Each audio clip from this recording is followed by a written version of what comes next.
Well, as much as I really don't want to cut out this panel here, because all the work that is done to prep it, to undercoat, underseal, and now a fresh coat of paint that is ready. I There's no other better choice actually.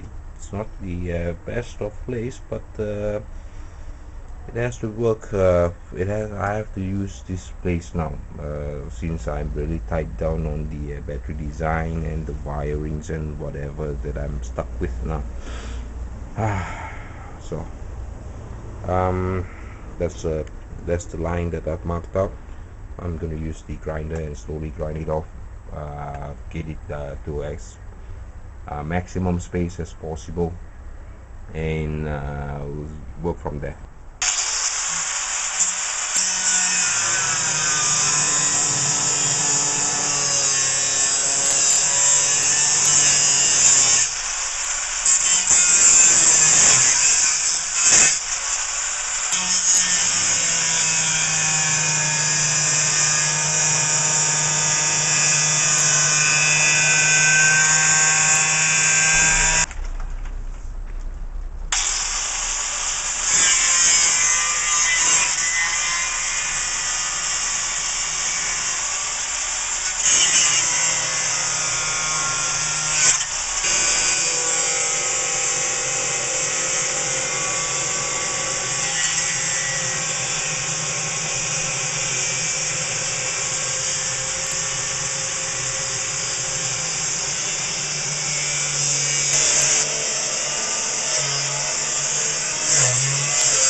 So the spare tire well is no longer there. It's been opened up to make space for a battery frame, or battery box, sorry. So I'll spend a day at Jerry's. Hopefully it would give me enough time to look into his scrap junk, or not say junk, his scrap tank, and find some reusable parts, which he usually has quite a number of them if you use a little bit of your head. This is how things are going on. I have sorry, it's about late at night. So after spending a day at Jerry's again, I've managed to make alteration to the dimensions of the original frame to fit in the hole that I've opened up at the compartment where the spare used to be. So added in some EG strips that was also from the scrap tank. So I've welded it all together. Um, that's all the welding seams. Welded it all together, and hopefully this could fit into the area which I prepared for the for this.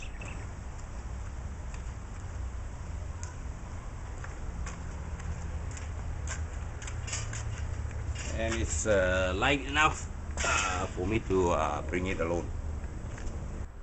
So here's the another look at the frame. Once it's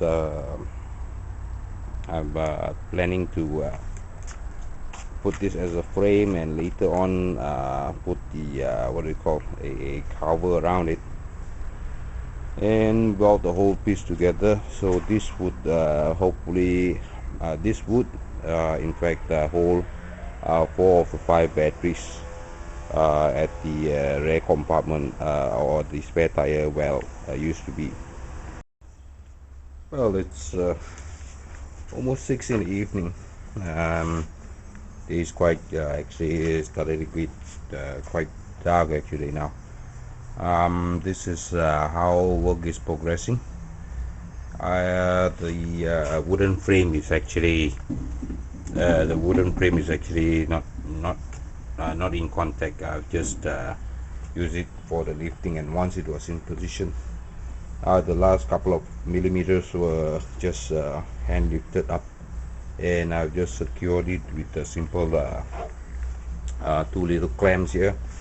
So that's quite a tight fit. It's a tight fit. It's rock solid, and it's gonna go. It's rock solid. So took me a couple of hours just to fit in the corners. Actually, the trouble corners were not to say trouble, but those were the corners that needed some. How do I get this camera angle ain't good? I'm going to change it. Hold on. So the angles like this is actually the car frame is actually not square at all. It's quite rounded. So if you look at the flat bar all around it, they are actually quite a gap here and there. So which I would need to space it out and maybe add something onto it, and reach the edge of it. Now this is quite tricky to get this. I hope I got this right. There is another reinforced sort of bracket, and it creates a another obstruction, so which I have to more or less shape it and cut it, and just to drop that thing exactly into there where I could weld it together, because that would be one of the points to provide the most or the maximum anchorage for the whole design. So there's the other one down there, which I hope you guys could, or I could get it on camera. So there's another notch that I have to make, I have to add, so I could later weld it on. Same thing over this portion here. So things are a little bit upside down now. Where are we now? Okay, there you go. So the come on, focus. The angle bar runs along the main frame. That's the main frame there. The whole thing is the main frame, so the angle bar runs along it. But along it, there is still the gap till almost to the front. So it's actually more of a curve than a straight. If you could see, the flat bar is definitely almost straight. I could actually I'll put something in between space and weld that both together. Provide some points of anchoring both the sides. So I hope all that would be good and secure. Still have to figure out, or I think I'm going to have to flatten this. This used to be the old wheel well it used to be, so I definitely need to flatten the whole portion here. With that, I think the frames looks good. More or less I could get the measurement for the tank or the covers. It both act as a tank and also as a dust and water cover. So this section would fit about 4 of them. I'll see if I could get one in now. Well, not 2 of the actual batteries, but 2 of the mock-up boxes. So mock-up boxes are scaled slightly large, about maybe 5 mm extra by the side and width, everything, so I could allow some air breathing space. But looking at this, this is actually more or less the actual frame on the inside of this frame. is actually the actual size of the batteries. So I did allow some room of clearance, which I would later on put a ring around it as a base to mark uh, the four batteries in position later. So that's what I've planned for. Every individual battery would rest on at least two of this bar here. Means the battery goes half of this, one of this, and a little bit outside. So that's how the whole thing looks like. So there you go. It takes about two.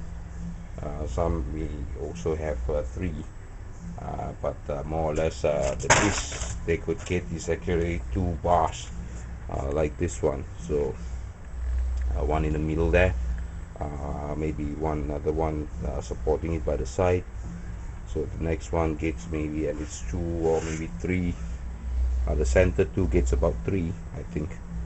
So that's how it goes from here. So I think that's okay process and should be sturdy enough for the 200, maybe 215 on paper, plus cabling and whatever. So I don't know.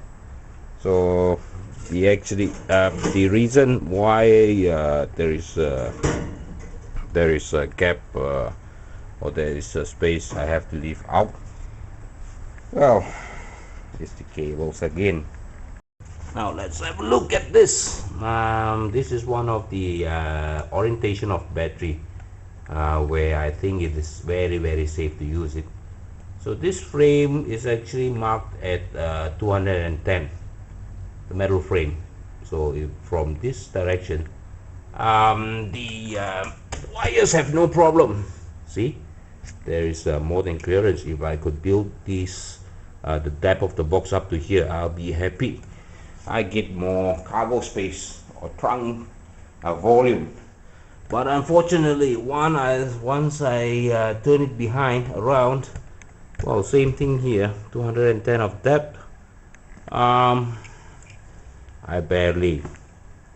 almost to the corner of this. This is one of the negative wires. This is the negative wire.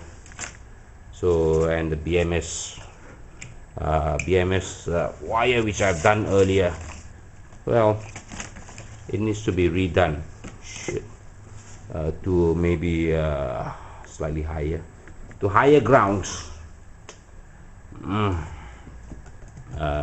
the good way to do it. So BMS wire will later on be transferred here, and also I am expecting some work also on the cover. Cover could be taken out. I need to find somehow to get the two mounting eyelets or whatever leads I could get on. I need to mount it because I can't lift 55 kilo and go all the way into the bracket. I don't think I am capable of that. Even if I can, I might hurt myself, which I don't want to. So I think I will engage service of Old Prime, but Old Prime likes to work with ropes and danglings, so I have to cater to that. I'll more or less make a reinforcer hole here or whatever, where I could attach at least two screws or eyelets of maybe M5 or M8 at least, M5 to M8, which I could lift this up and install it individually, because once it gets into the car, it's going to be very tight. Everything's going to be flushed in the box. It has to be flushed in the box in order to get into the box to fit four. That's how things are going. So thanks for watching, guys. So here's the hope to see you again next week. Okay, take care.